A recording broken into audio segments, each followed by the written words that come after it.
In the previous video, we saw how we can use Airodump NG to see all the networks that are within our Wi-Fi range and collect information about these networks, such as the BSS ID, the channel, the distance between us and that access point, the encryption that it uses, and so on. Now, after we do that, we'll see a certain network that we want to target, or a number of networks that we want to target. So once we have our target, it's more useful to run Airodump NG on that network only instead of running it on all the networks around us.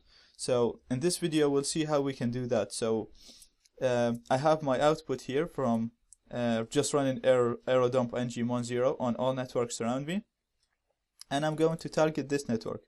So that's my home network, the UPC62. I'm going to start sniffing on that network only instead of sniffing on all networks around me. To do this, we're going to use the same program, so it's Airodump NG, and then we're going to specify the channel. So I'm going to give the channel, and the channel here is number 2, as you can see here. And then I'm going to specify the BSS ID, which is the MAC address of the target network, and it's this. So we're going to copy paste it. And then I'm going to add a write option, and this tells Airodump NG to log all the packets that it captures into a file, and the file name is, I'm going to call it now, so let's call it test UPC. And then we put the name of our Wi-Fi card with monitor mode, and it's mon0. So Airodump NG, same as the program that we used before. Channel, we put the channel of the target access point, and BSS ID, we put the MAC address of the target point access point, and write, we put the file name that we want all the packets to be stored on.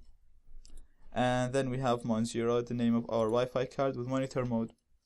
So I'm going to hit enter, and as you can see, the only network that shows up is UPC62. We don't have any other networks with us.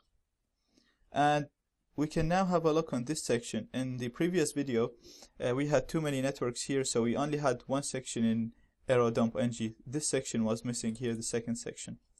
So the first section, as we saw in the previous video, contains all the access points that are within our Wi-Fi range.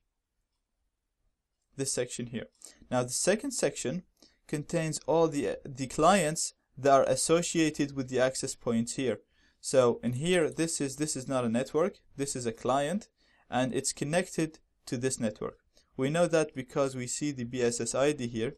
That's the MAC address of the network that this client is connected to.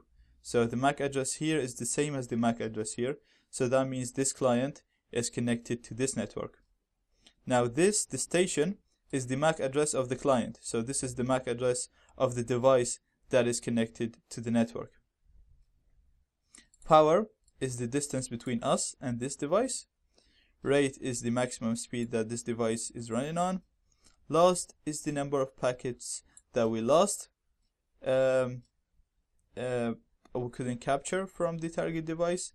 And frames is the number of useful packets that we collected from that device.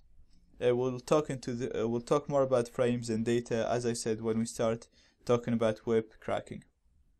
So just want to show you now the two main parts again. So the first main part is the access points that are within our Wi-Fi range. The second main part of Airodump is the clients that are associated with these access points. We have the MAC address of the access point here, and the MAC address of the actual client in here. Now I'm going to Control C. So now all the data has been logged into a file called test UPC. I'm going to use ls, which is a command to list files in Linux, and just list the files that Airodump created. So it's going to add a star after it. And we see Airodump automatically created four file formats.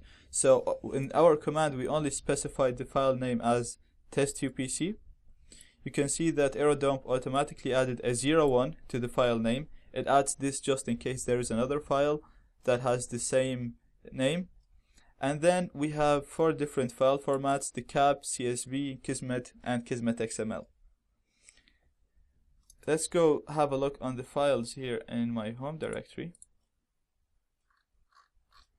So it should be called test. Yeah, that's it. So that's the files here, and they're in the home directory because my terminal is working in the home directory. If we go pwd, we see we're in the root directory. Okay, now we can, after we sniff those packets, we can use a program such as Wireshark to analyze these packets and see what information we gathered.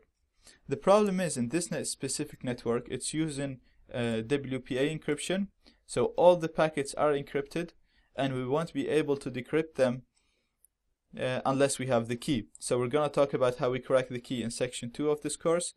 For now, let's just and we're going to talk about how we use Wireshark in section 3 of this course. So I'm just going to run Wireshark just to give you a quick look on how the packets show up. So they're not going to be useful. They're all going to be encrypted, so they won't really be any use to us. So if I'm going to go on the open file and test, yeah, that's the file name, and I opened it, and we see here we can get some information. So we can see, for example, here the source device is a Broadcom device, and it's going to it's just being broadcasted here. We can see here we have an Apple device communicating with the Broadcom. That's as much as you'll get. You'll get MAC addresses, you'll get maybe devices, manufacturers, very simple information. All this because the network is encrypted. We're going to talk about how we can decrypt it and how we can get very sensitive information after we connect to the network. If it's an open network, you can connect to it straight away and jump to part 3, where we're going to talk about these powerful attacks. For now, I just wanted to give you a quick look on how the packets look when the network is encrypted. Don't be scared of Wireshark. We're going to talk about it again in the 3rd section. We're going to explain everything about it. So for now, I just wanted to show you a quick look on what the packets look like.